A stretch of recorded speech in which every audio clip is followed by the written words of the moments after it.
Hello. हाँ, good morning friends. Good morning ma'am. हाँ, हमारी आवाज आ रही है ना? हाँ आ रही मैम। ओके, चलिए अब हम लोग आगे बढ़ते हैं। मुझे लगता है 4-5 लोग ज्वाइन हुए हैं और आज कोई नई भी है। कौन नया आया है? शायद सबकाले करके। रीना, नहीं हूँ। आप नए हो? कल भी थी। कल भी थी मैं। अच्छा, कल आप थे लेकिन कल स्क्रीन मेरे सामने नहीं था। हाँ। चलिए, तो आप लोगों को शायद फिर आपने कथा वस्तु के संदर्भ में बातचीत कर ली है कि कथा वस्तु क्या है, समय, सरगम। इस उपन्यास को हम लोग देख चुके हैं। अब हम लोग आगे बढ़ते हैं कि जिस प्रकार से हम लोग दमयंती की बात कर रहे थे कि दो पात्र यहाँ पर जुड़ते हैं। तो दो पात्रों में से जो पहला पात्र है उसे हम लोग अब देख चुके हैं, आरण्या को देख चुके हैं। अब दमयंती और कामिनी को देखना है। तो दमयंती कार्य क्या करती है? तो दमयंती और कामिनी दोनों मध्यम वर्गीय नारियां हैं जो वृद्धावस्था के कारण मजबूर है। दमयंती का परिवार भरा पूरा है और उसके परिवार में बहू बेटे रहते हुए भी वो अपने आप को उपेक्षिता महसूस करती है। उसके सगे बेटे उसके अपने घर में गैरों के जैसा बर्ताव करते हैं। वह घर की मालकिन है पर फिर भी उसकी हालत नौकर की तरह बना दी है। युवावस्था के जो आकर्षण होते हैं, चुलबुलेपन, चुस्ती, मनमौजी स्वभाव और इसी के कारण मशहूर दमयंती वृद्धावस्था में अपनी उपेक्षा होती हुई देखकर वो कुंठित हो जाती है। दमयंती को अपने मित्रों को बिठाने के लिए बैठक में मतलब हॉल में तक जगह नहीं छोड़ी है। उसके घर के सामान पर ही उसका अधिकार नहीं रहा क्योंकि उसे अपने बेटे और बहू की इजाजत से ही कमरे के बाहर निकलना पड़ता है। और दमयंती यह जो उसकी वास्तविकता है, यह व्यथित दर्शन जो है वो आरण्य के साथ शेयर करती है। और वो कहती है कि बच्चों की ऐसी हरकतों से मेरा धीरज अब खत्म हो रहा है। बेटा फ्लैट के कागज मांग रहा है। और जब मैं डॉक्टर के पास गई, मतलब आरण्या के साथ भी अपना जो घटित घटना है वो शेयर करती है। और कहते हैं कि दमयंती कहती है कि जब मैं डॉक्टर के पास गई थी तो पीछे से बहू ने मेरा दीवान उठाकर अपने कमरे में रख लिया। कहा कि मुझे वो पसंद है और सुनो, मुझे इस कमरे से निकालने की इजाजत भी उसे नहीं है। मतलब क्या है? तो वह ड्राइंग रूम में अपने मेहमानों तक नहीं बिठा सकती। दमयंती की प्रतिकार का साहस उसे वो प्रदान करती है और आरण्या का साथ पाकर दमयंती में वो हिम्मत आ जाती है कि वह अपने बहू को अत्याचार को चुपचाप सहने वाली दमयंती बेटे की फटकार लगाते हुए घर से निकल जाने का हुक्म देने का साहस करती है। यहाँ तक हम आए थे और इसके आगे भी हमने आपको बताया था कि दमयंती से मिलती जुलती कहानी है कामिनी की। जिस प्रकार हम लोग समझ चुके हैं कि आरण्य की एक सहेली है दमयंती और दमयंती की सहेली है कामिनी, फिर एक की दोस्ती दूसरे के साथ किस प्रकार से तय की जाती है। तो दमयंती से मिलती जुलती कहानी हमारे कामिनी की दिखाई देती है। कामिनी भी वृद्धावस्था में पारिवारिक क्रूरता का शिकार हो जाती है और कामिनी की अपनी संतान नहीं है। उसके भैया भाभी उसकी जायदाद को हड़प करना चाहते हैं। वे कामिनी को दवा के बहाने नींद की गोलियां खिला रहे हैं और वो बेसुधी रहती है। उससे चोरी छिपे उसके घर का सौदा किया जाता है। उसके भैया भाभी ऊपरी दिखावे के लिए कामिनी को देखभाल का नाटक किया करते हैं, लेकिन कामिनी इस सच्चाई को भी जानती है। कामिनी अपने ही घर में पड़ोसी के समान बेबस हो गई है। वह अपनी स्थिति आरण्या के सामने स्पष्ट करती है और कहती है कि भैया और भाभी अपने घर में नहीं बुला रहे हैं फॉर्म पर। वहां तो मैदान साफ है, कोई भी मेरा गला घोट सकता है। और इसी मृत्यु भय ने कामिनी को भी जर्जरित कर्कशावत ने बदल दिया है। ये जीवन में रस नहीं लेते बल्कि जीवन को कर्तव्य अथवा बोझ मानकर निभा रही है।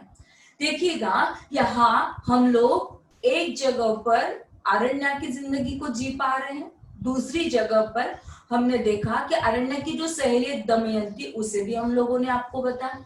उसके पश्चात दमयंती की सहेली कामिनी, अर्थात ये तीनों सहेलियां एक रूप में घुटन भरी जिंदगी को जी रहे हैं, बोझ भरी जिंदगी को जी रही है।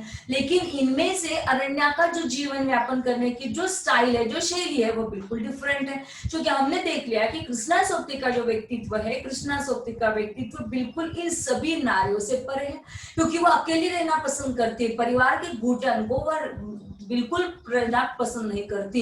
और साथ ही में जो समाज में घटित घटनाएं है उसे भी वह महसूस करती है।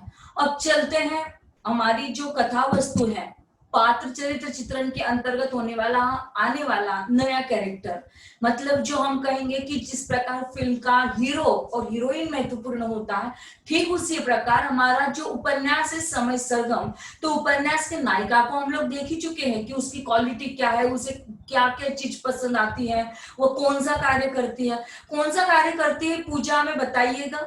रीना तो बता नहीं सकती है कि आरण्य क्या कार्य करती थी, लेकिन आप बता सकते हो, बताइए हमें कि आरण्य क्या कार्य करती है। पूजा, कविता,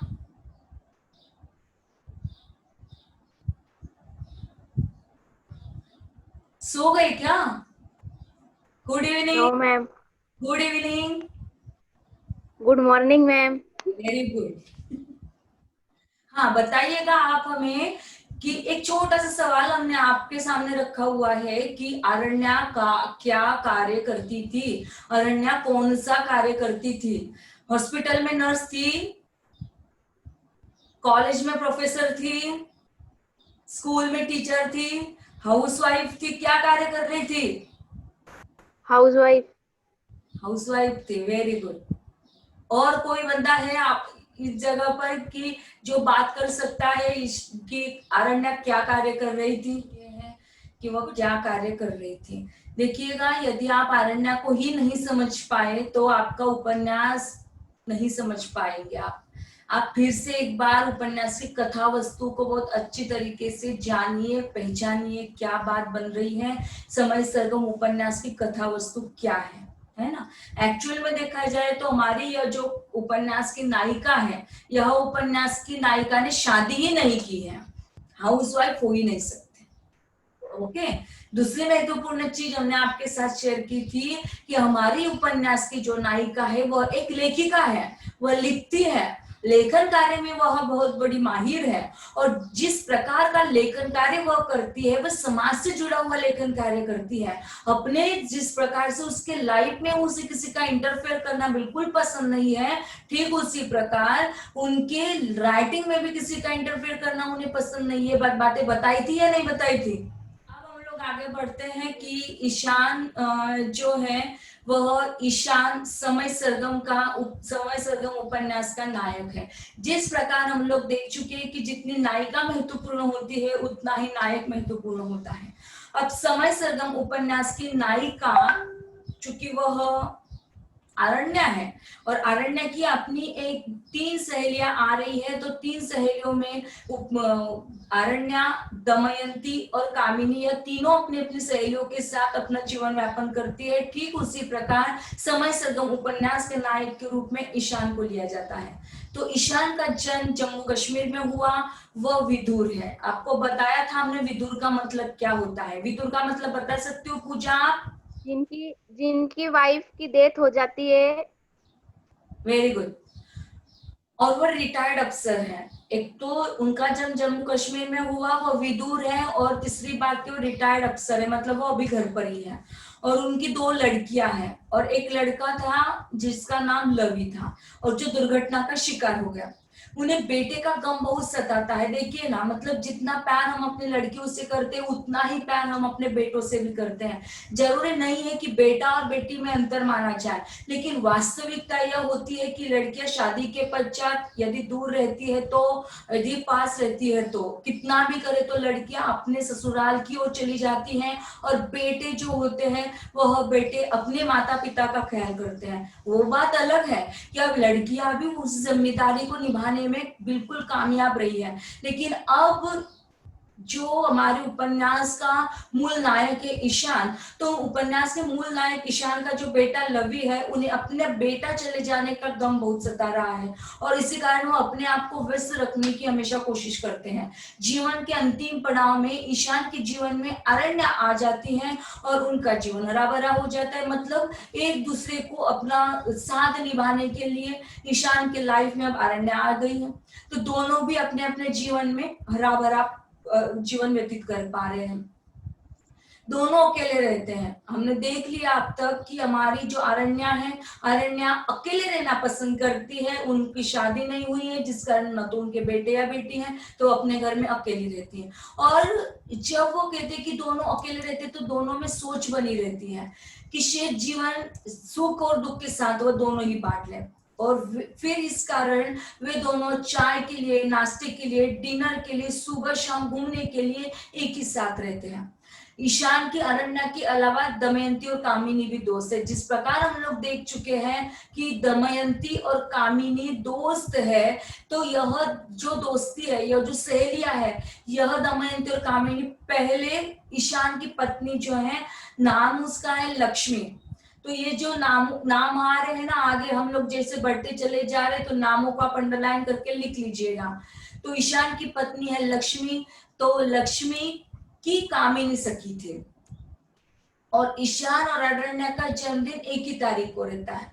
अब देखिएगा, यहाँ ईशान की जो पत्नी है वो है लक्ष्मी, और लक्ष्मी की सहेली कामिनी है। मतलब अब इन दोनों तीनों का कॉम्बिनेशन कैसे बन रहा है, तो दोनों का एक साथ जन्मदिन भी मनाया जाता है। अपने दुख और सुख की बातें वह एक दूसरे के साथ शेयर किया करते हैं, और साथ ही में एक ही फ्लैट में रहने के कारण वह दोनों चिंतित रहते हैं।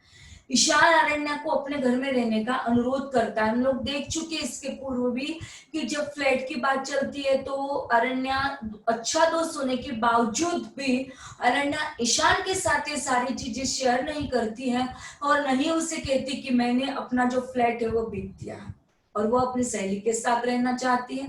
लेकिन दमयंती के घरों में, वह दमयंती के घर में जो घुटन बना वातावरण है, उस वातावरण में स्वतंत्र विचारों को अपनाने वाली हमारी अरण्या रह नहीं पाती है। और जब ईशान के साथ वह तय करती है कि ईशान को बताना है, और ईशान को ये सारी चीजें जब बताई जाती है, तो ईशान अरण्या को एक प्रपोजल सामने रखता है। प्रपोजल निश्चित तौर पर क्या होगा, तो प्रपोजल उसका यह होगा कि ईशान अरण्या को अपने घर में रहने का अनुरोध कर लेता है। लेकिन दोनों का जीवन दर्शन जो है वो बिल्कुल भिन्न है, क्योंकि ईशान जो है, हम लोग देख चुके हैं कि ईशान परिवार में रहना पसंद करता है, परिवार की एकता में रहना पसंद करता है, और हमारे अरण्या परिवार के विरोध है। उसे परिवार की घुटन को रहना, उन सभी चीजों में बाधा डालना, इस प्रकार से वो उसका वक्तव्य होता है। तो ईशान का मानना है कि अब सामान को हल्का करने का समय आ गया है, हम पुकार लिए जाने वाली की पंक्ति में है। लेकिन अरण्या का कहना है, हर किसी के लिए एक दिन ग्रहण है, फिर पहले से फिक्र करने से क्या फायदा। देखिएगा कि जब ईशान और अरण्या की इन बातों पर हम लोग थोड़ा विचार विमर्श करने लग जाते हैं, तो विचार विमर्श करने से स्पष्ट निदर्शित हो जाता है कि ईशान एक परंपरागत ढांचे में ढला हुआ बुजुर्ग, वेद उपनिषद के प्रति निष्ठा रखने वाला व्यक्ति।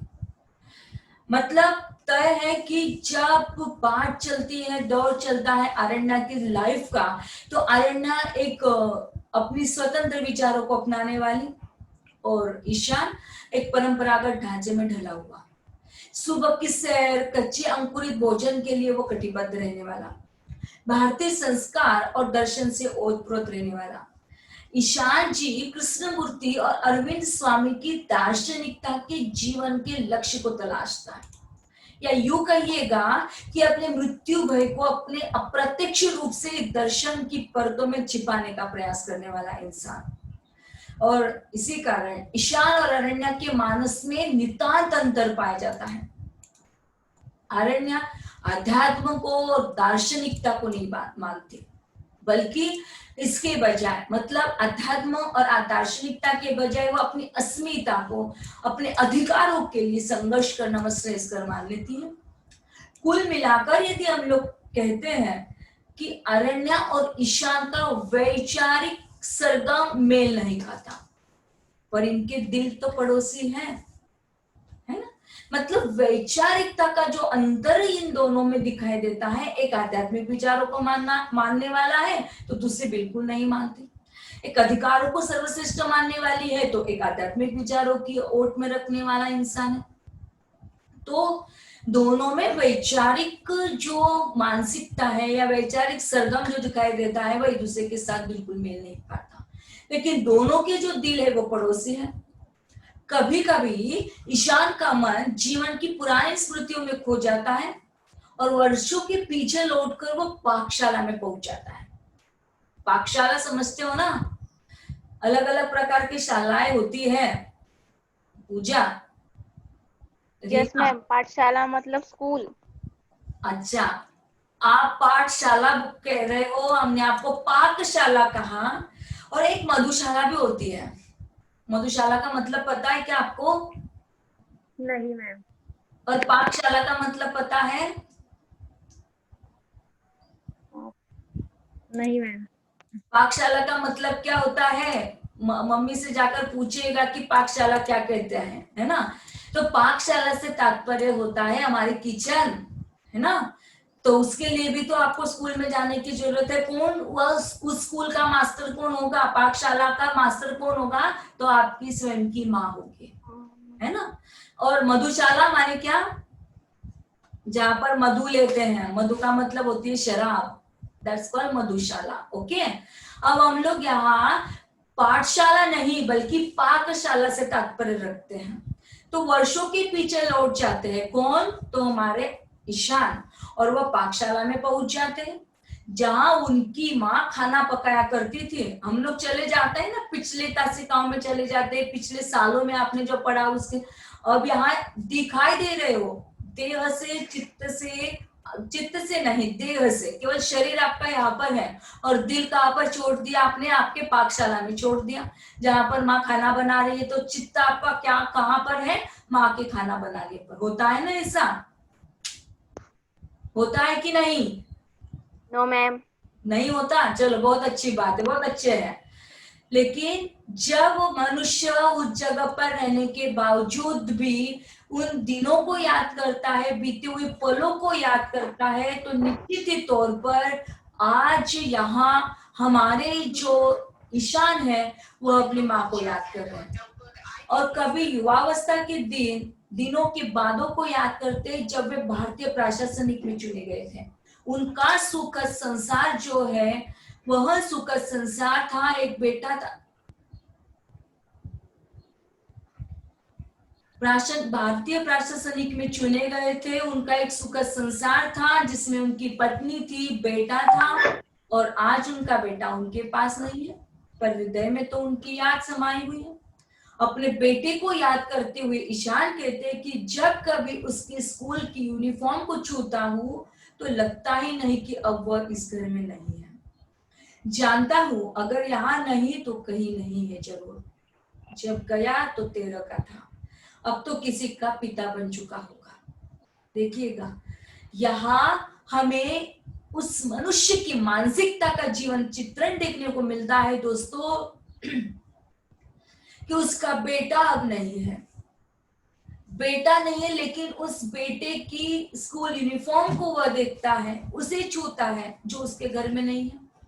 वह जानता है यह भी कि वह उसके घर में न होने के बावजूद भी उसके स्कूल के यूनिफॉर्म को छूना है, उसे देखना है, उसे फील करना है और ये तय कर लेना है कि उस वह क्या हो गया, अभी पिता हो गया।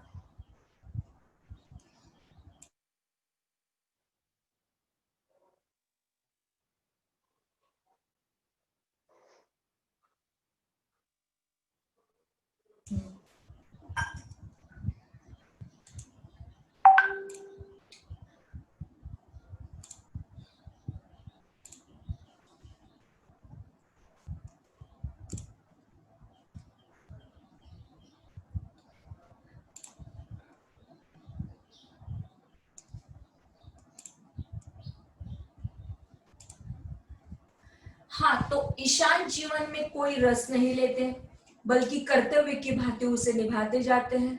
वह भाग्यवादी बन गए और उनको जब वह पिता बन गया होगा, ये सारी बातें उनको याद आती है, तो निश्चित ही तौर पर वह अब भाग्यवादी बन गया। ईशान तो वृद्ध हो गए। वे अतीत के सुखद प्रसंगों को, वर्तमान के द्वंद को एवं पीड़ाओं में अभी भी उलझे हुए हैं। देखिएगा कि जब व्यक्ति के साथ जीवन की घटनाओं का यथार्थ लेखा जोखा प्राप्त हो जाता है, तब वह कई द्वंद्वों के साथ, कई पीड़ाओं के साथ उलझ जाता है। ईशान देख रहे हैं कि समय के साथ संयुक्त परिवार प्रणाली में परिवर्तन आ गया है और बदलती आर्थिक सामाजिक परिस्थितियों के कारण संयुक्त परिवार अब बिखर गया है। और एक समय था जब संयुक्त परिवार भारतीय समाज की एक विशिष्ट पहचान थी, जहां बच्चों को एवं वृद्धों को सुरक्षा के साथ साथ पोषण भी मिलता था। लेकिन आज अर्थ के महत्व ने व्यक्ति स्वातंत्र्य को बढ़ावा दे दिया और परिणामतः लंबी चौड़ी गृहस्थी के मिथक टूट गए। ईशान की जो 2 बेटियां हैं जो बाहर पढ़ रही है, जब ईशान 1 महीने के लिए दिल्ली से बाहर जाता है और जाने से पहले वो टेलीफोन की बिजली के बिल और घर की जो कुंजियां होती, चाबी होती है, और नगद अरण्या को दे जाता है। जाते समय एक लिफाफा भी दे देता है जिसमें वसीयत की कॉपी रखी है, और यात्रा में कुछ हो जाए तो उनको जो 2 बेटियां हैं उन्हें सब कुछ मिल जाए, यह भी उनमें लिखा हुआ है। मृत्यु का भय तो है, लेकिन जीवन जीने की इच्छा भी उसमें है। वृद्धावस्था में बिना शादी के ईशान और अरण्या साथ साथ रहते हैं। इसमें 2 बूढ़ों की जिंदगी को एक नए सिरे से दिखाने की कोशिश हमारी लेखिका अर्थात कृष्णा सोबती करती है। देखिएगा, हम अब तक हमारे उपन्यास का जो तात्विक विवेचन है, तो तात्विक विवेचन में पहला जो होता है जिसे हम कथा वस्तु कहते हैं, जिसे कथानक कहा जाता है, जिसे अंग्रेजी में प्लॉट कहा जाता है, उसे हमने देखा। दूसरा जो हमारा तत्व है जिसे हम लोग पात्र कहते हैं, चरित्र चित्रण कहते हैं या कैरेक्टर्स कहते हैं, उससे हमने देखा। ये दोनों चीजें क्या आप लोगों को समझ में आ गई? आपसे सवाल किया जा रहा है, पूजा। Yes ma'am. क्लियर हो गया आपको सभी को? Yes ma'am. हाँ, तो हम लोग अभी आगे बढ़ते हैं। अब हमारा तीसरा जो तत्व है, तो तीसरा तत्व है कथोपकथन, या हम जिसे कहे संवाद, है ना। तो समय सरगम में कृष्णा जी एकदम नए विषय को चुनती है। हमेशा ही उनके जो उपन्यासों का जो सिलसिला है वह कई बार नए रूप में हमारे सामने आता हुआ दिखाई देता है। किसी भी उपन्यास को देखिएगा, डार से बिछुड़ी हुई को ले लीजिएगा या और अन्य किसी उपन्यास को, तो उसमें नया विषय चुनती है। तो उपन्यास को नहीं बल्कि पात्रों के संवाद को ज्यादा महत्व देती है।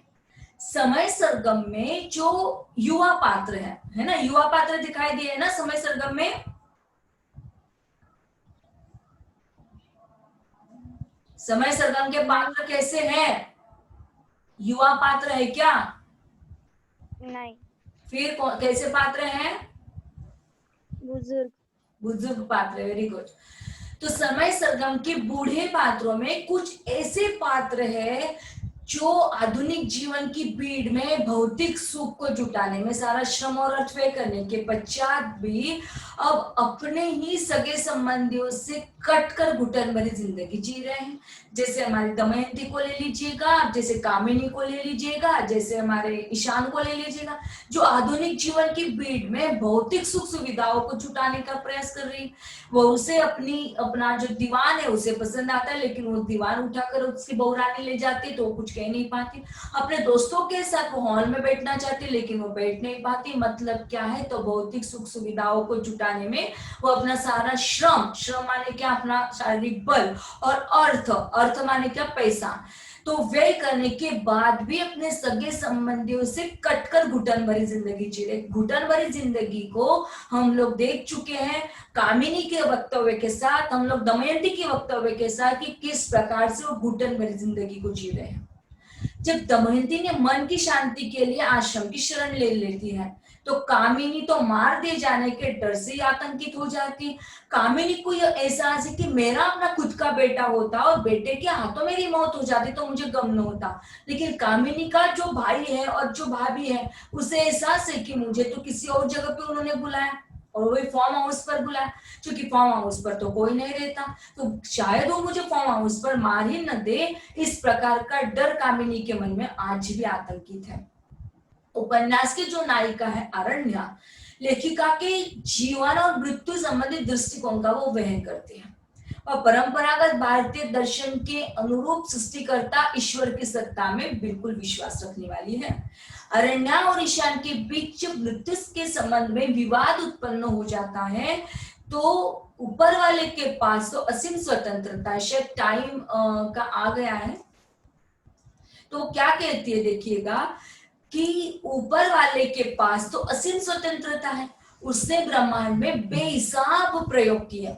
हर चीज को, हर शो का अलग स्वभाव, गुण और आकृति है।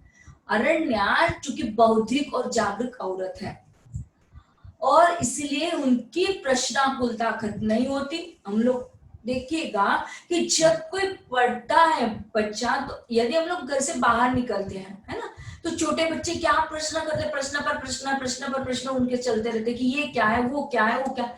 ठीक उसी प्रकार की बौद्धिकता के साथ उसकी जो जागरूकता है वह भी खत्म नहीं हो पाती और तर्क की कसौटी पर वह कसकर ही हर चिंतन को स्वीकार कर लेती है।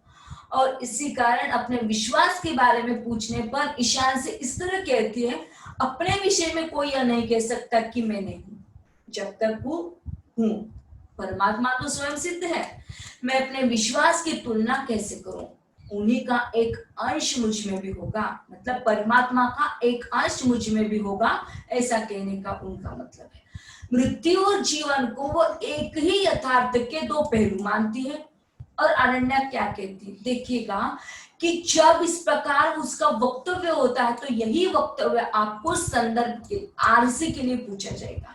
अब आरसी का मतलब रूपाली चौधरी बिल्कुल नहीं है, तो आरसी का मतलब होता है रेफरेंस कॉन्टेक्ट, मतलब होता है संदर्भ स्पष्टीकरण। तो संदर्भ स्पष्टीकरण के लिए आपको ऐसे वाक्य पूछे जाएगा। और कौन सा वाक्य है, कौन है जो अस्तित्व के दबाव में नहीं, अग्नि पृथ्वी की मृत्यु से, वायु अग्नि की मृत्यु से, जल वायु की मृत्यु से और पृथ्वी जल की मृत्यु से ही तो जीवित है। और जब इस प्रकार के वाक्यों को अरण्या कहती है तो समय सरगम में अरण्या का जो धोबी है राम खेलावन और उसके बीच की बातचीत के प्रसंग में पिछड़े वर्ग के शोषण की अमानवीय स्थिति की तस्वीर खींचकर सामने आती है। मानव की शक्ति में अटूट उनका विश्वास दिखाई देता है। और वह विश्वास कैसा, वो क्या कहते हैं, हमारी जनसंख्या, हमारी धरती, इनकी वनस्पतियां और हरितिया की कौन सुरक्षा करेगा, मनुष्य। मनुष्य मनुष्य ही परमाणु हथियार कभी नहीं, कभी नहीं। अरण्या अपने वैज्ञानिक और बौद्धिक मानसिकता के आधार पर उन्होंने मानव के व्यापक जीवन का तटस्थ विवेचन कर मानव चेतना के स्वस्थ विकास के लिए सहज, व्यावहारिक और रचनात्मक दृष्टि प्रदान करती है। ये जो उपन्यास है वो छोटे छोटे अध्यायों में विभक्त किया गया है और अंतिम अध्याय को धरती का नाम दिया। एक ही अध्याय में कई दृश्य आ जाते हैं, कथा का कोई महत्व नहीं।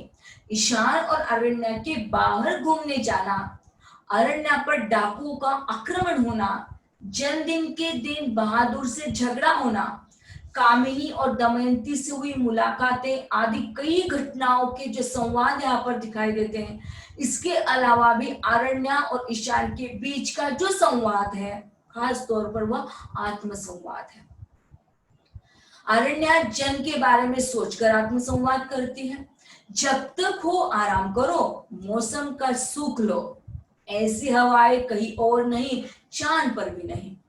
और पारिवारिक जीवन, मृत्यु और पुनर्जन्म से जुड़े हुए कई विषयों से अरण्या और ईशान के बीच लंबे संवाद होते रहते हैं, जो कभी कभी विवाद में भी परिणित हो जाते हैं। जरूरी नहीं है दोस्तों कि दोस्ती को अपनाने वाले लोग कई बार केवल अच्छे विचारों के साथ ही करें। तो निष्कर्ष रूप में हम यह कह सकते हैं कि कृष्णा की हर रचना के पात्र के अनुसार संवादों को भी लेखिका महत्व देती है। जितने महत्वपूर्ण पात्र होते हैं उतने ही महत्वपूर्ण हमारे संवाद भी होते हैं। तो देखिएगा कि जब हम लोग कृष्णा सोक्ति के कथानक को देख चुके, कृष्णा सोक्ति के द्वारा लिखित उपन्यास समय सरगम उपन्यास की कथा वस्तु को बता पाए, कथा वस्तु के साथ साथ आने वाले पात्र चरित्र चित्रण को देख पाए, तीसरा पॉइंट हमारा जो था और वह था संवाद। तो संवादों को भी लेखिका ने उतना ही महत्वपूर्ण स्थान दिया है जितना कि पात्रों को दिया। ये 3 तत्व हमारे कंप्लीट हो चुके। जब आपको सवाल बड़ा ऐसा पूछा जाएगा कि उपन्यास की तात्विक समीक्षा कीजिए, तब ये पहले से शुरू किए गए जो है, जैसे कथा वस्तु आपको बताई, पात्र जैसे बताया, जैसे संवाद आपके साथ शेयर किए, अब हम लोग कल की तासिका में देश काल तथा वातावरण के साथ चर्चा करेंगे। मतलब कि कृष्णा सोक्ति जो है ये समय सरगम उपन्यास का जो देश काल है वो किस प्रकार की संस्कृति को दिखाता है, भारतीय एवं पाश्चात्य संस्कृति को वो दर्शाता है। यह उपन्यास आधुनिक उपन्यास के तौर पर पाया जाता है। तो आधुनिक वातावरण में, मतलब देश काल वातावरण में जो आधुनिक वातावरण है यह पाश्चात्य संस्कृति को अपनाने वाला है। भारतीय जीवन शैली के लोगों का जो चरित्र चित्रण कृष्णा सोक्ति ने देश काल के माध्यम से बखूबी से चित्रित किया। उपन्यास की कथा वस्तु हमारी अरण्य और ईशान के माध्यम से भाषा शैली को, उनकी वेशभूषा को, उनकी केशभूषा पर आदि पर उन्होंने बहुत अच्छे से ध्यान दिया। उपन्यास की कथा वस्तु जब तेजी से आगे बढ़ती चली जाती है तो इसलिए पाठक उबता नहीं है, कथा वस्तु ही अलग होने की वजह से पठनीय और सरस बन पड़ता है। अरण्य पाठकों के मन मस्तिष्क पर सवार हो जाती है। मतलब कई बार हमें ऐसा एहसास हो जाता है कि चलिए अब हम लोग पढ़ते हैं हमारे अरण्य पर, तो हम लोग पढ़ते हैं हमारे देशकाल वातावरण, तो कहीं न कहीं हम लोग नायक और नायिका के इर्द गिर्द अपने आप को घूमते हुए प्राप्त करते हैं। तो यहाँ हम लोग देशकाल वातावरण को भी कंप्लीट कर पाए। हमारा जो अगला तत्व है भाषा शैली, तो कृष्णा जी की जो भाषा है उसकी सृजनात्मक भाषा को वो हमेशा प्रयोग करती है। भाषा की भूमिका को यदि हम लोग रखते हैं तो साहित्यिक रूपों की तुलना पर अधिक वो निर्देशात्मक होती है, मतलब निर्देश करती है जो यथार्थ की मांग है। और उनके उपन्यासों की जो रचना है वो गद्यात्मक शैली में होती है। कृष्णा सोक्ति जी भाषा के प्रति अत्यंत सजगता के साथ लिखती है। क्योंकि हमने आपको बता दिया पंजाबी भाषा है तो भाषा के मुहावरे, उनका लहजा है ना, उनका हर वर्ग के साथ बदलता हुआ दिखाई देता है। और मजदूर किसान की भाषा अलग होती है, शिक्षक वर्ग की भाषा अलग होती है। बिल्कुल अलग होने के कारण चिंतन की भाषा अपने बौद्धिक संस्कारों से परिष्कृत पड़ती हुई दिखाई देती है, स्थूल से सूक्ष्म भी। और इस प्रक्रिया में भाषा की जो कारमाहट जहां कम पड़ती है वह गहराई के तेवर ज्यादा हो जाते हैं। समय सरगम की जो भाषा है वह बहुत अच्छे प्रयोग और सामाजिक यथार्थ को सामने लाने के लिए रखी जाती है। पात्रानुकूल भाषा है, पात्र की चरित्र को निहारने के लिए भाषा प्रकट हो रही है। रचनाकार इन पात्रों को सजीव रूप में चित्रित करने का प्रयास करता है। कथ्य के अनुसार भाषा का प्रयोग करने के लिए कृष्णा सोक्ति अतुलनीय क्षमता रखना चाहती है। और समय सरगम में काव्यात्मक संवेदना से युक्त जो भाषा का प्रयोग किया गया है, समय सरगम की भाषा कविता के निकट होने के कारण रोचक एवं प्रभावशाली दिखाई देती है। हमारी आवाज आ रही है ना आप लोगों तक? Yes ma'am.